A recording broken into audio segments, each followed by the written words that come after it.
Halo, assalamualaikum warahmatullahi wabarakatuh. Apa kabar kalian semua? Baik-baik saja ya, dan semoga rezeki kalian tambah melimpah, berkah, amin. Nah, seperti pada biasanya, pada hari ini saya akan bercerita tentang suatu kisah cinta. Yuk kita mulai. Pagi yang cerah, angin berhembus, sepoi-sepoi mengantar Nina untuk pergi ke kantor dengan motornya perlahan melaju. Jarak dari rumah ke kantor tidaklah jauh, hanya 1 kilometer saja. Tak terasa sampai sudah Nina di kantor. Masuklah Nina ke dalam ruangan dan tak beberapa lama bos memanggil Nina bahwa ada karyawan baru. Karyawan baru ini agar satu ruangan dengan Nina, namanya Andi. Ternyata Andi dan Nina adalah teman Nina saat SMA dulu.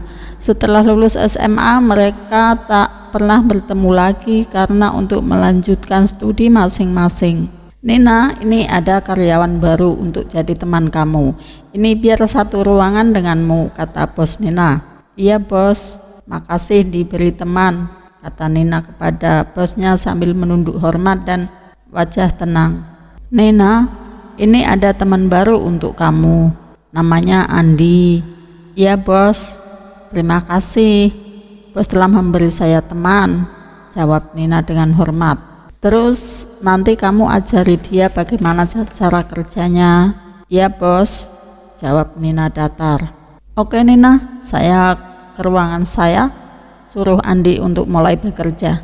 Oke bos, tapi Nina sudah layaknya seperti akrab dengan Andi. Andi yang kini wajahnya tampan, gagah, dan berkacamata itu semakin membuat Nina terpesona. Tapi sebenarnya Andi kalau di luar kantor itu dia hanya bergaya urakan seperti halnya anak balap motor lainnya. Andi pun tahu kalau Nina suka padanya. Dia pun sengaja menggoda Nina pada saat jam istirahat. Andi mengambil ulat daun yang ada di pot bunga, terus melemparkannya ke depan Nina yang sedang asik makan di depan meja itu. Ular itu dilemparkannya dan Nina pun menjerit sambil berlari memeluk Andi. Nina kaget bukan main, jijik, geli, dan takut. Sambil melompat, menjerit dan menyebut nama Andi. Andi, kau jahat, kenapa kau lakukan ini? Andi pun hanya bisa tersenyum saja. Setelah Nina sadar dari pelukan Andi, ia menjorokkan Andi sambil berkata, apa-apaan sih kau, bikin aku takut, aku geli tahu, dengan muka cemberut. Andi cuma tersenyum sambil berkata, tapi suka kan? Nina pun pura-pura cemberut saja, tapi hatinya berkata, iya aku senang. Nina pun sambil pergi berkata kepada Andi, awas lain kali ya, kupukul kau. Andi hanya menggelengkan kepala dan tersenyum. Sejak kejadian itu akhirnya mereka pacaran, tapi di kantor mereka pura-pura tak ada hubungan. Pada suatu ketika Andi mengajak Nina jalan-jalan ke suatu tempat wisata. Waktu mau pulang hujan deras sekali, angin besar dan petir pun menyambar-nyambar kemana-mana. Akhirnya mereka memutuskan untuk menginap di suatu penginapan.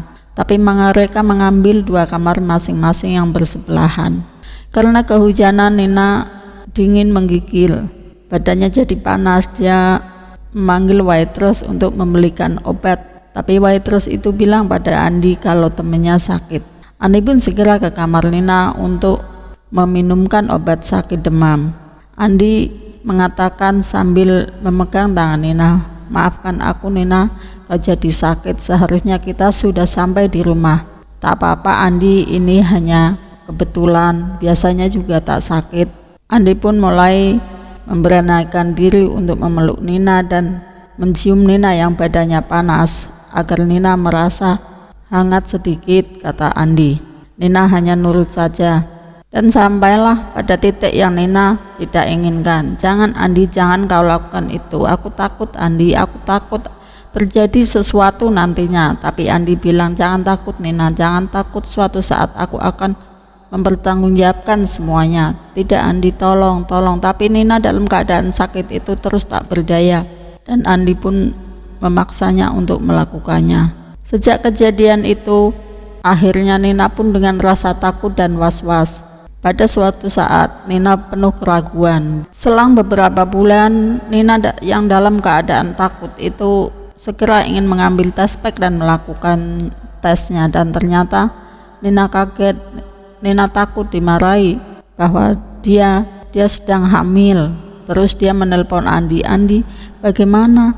Saya hamil ini," kata Nina. "Tenang aja, Nin," kata Andi. "Tenang. Biarkan beberapa bulan, nanti aku akan bertanggung jawab." Tapi Nina pun tidak bisa berkata apa-apa. Setelah beberapa bulan, Nina pun menelpon Andi lagi. "Gimana Andi ini?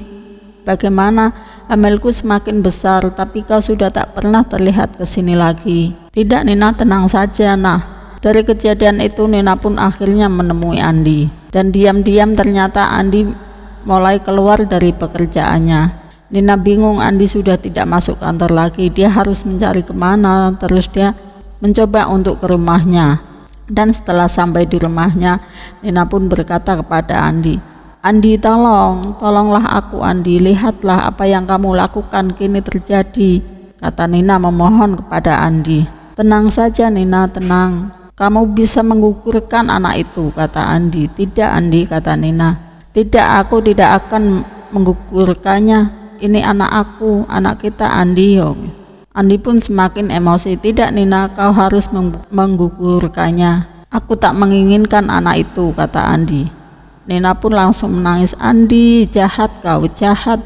Kau jahat sekali, kau jahat. Ini anak kita Andi, bukan anak siapa-siapa," jawab Nina. Andi pun terus menoleh ke Nina dan dia berkata, "Itu bukan sama saya Nina. Mungkin kau melakukan dengan laki-laki lain," jawab Andi dengan ngotot. "Tidak Andi, ini cinta kita, ini hasil cinta kita." "Tidak Nina, itu salah kamu sendiri. Kenapa kamu mau melakukan itu?" Nina pun semakin emosi. Dia mengambil sesuatu dan melemparkannya ke Andi. "Andi, awas kamu, jahat kamu, awas. Aku demi anak ini Andi, aku bersumpah kamu akan mati di jalanan." Andi pun tak menggubrisnya, malah dia mendorong Nina untuk keluar dari rumah. Sejak kejadian itu, Nina tetap pergi ke kantor walau harus dengan rasa malu dan tangis setiap saat. Dan pada suatu ketika Nina mendengar Andi kena tabrak lari. Teman Nina memberi kabar kepada Nina dan Nina pun langsung menuju kejadian. Sebenarnya hati Nina ini masih sakit. Nina masih tak ingin melihatnya, tapi mungkin ini akan banyak berarti baginya. Nina terus berlari dan menuju tempat kejadian. Melihat Andi yang terkapar sekarat, Nina langsung memeluk Andi yang bersimbah darah. Andi berkata kepada Nina, "Maafkan aku Nina," sambil tersendat-sendat dan meneteskan air mata. Andi bertanya lagi, "Apa benar ini anak kita?" Nina menjawab, "Iya, ini anak kita, tapi kau telah melukainya, kau telah menyakitinya. Kau tak percaya lagi cinta kita. Kau ingin berlari dari tanggung jawab. Sekarang Andi senang kau dalam keadaan seperti ini?" tanya Nina. "Maafkan aku Nina, maafkan aku." Sambil meneteskan, Andi pun terasa lemas dan tak lagi berdaya. Dan sebelum perginya, dia mengucapkan sekali lagi, "Maafkan aku Nina, maafkan aku." Dan Andi pun pergi untuk selamanya. Nah, itulah sekilas cinta ya, begitu menyakitkan hati seorang wanita. Dan sampai jumpa pada cerita selanjutnya. Wassalamualaikum warahmatullahi wabarakatuh.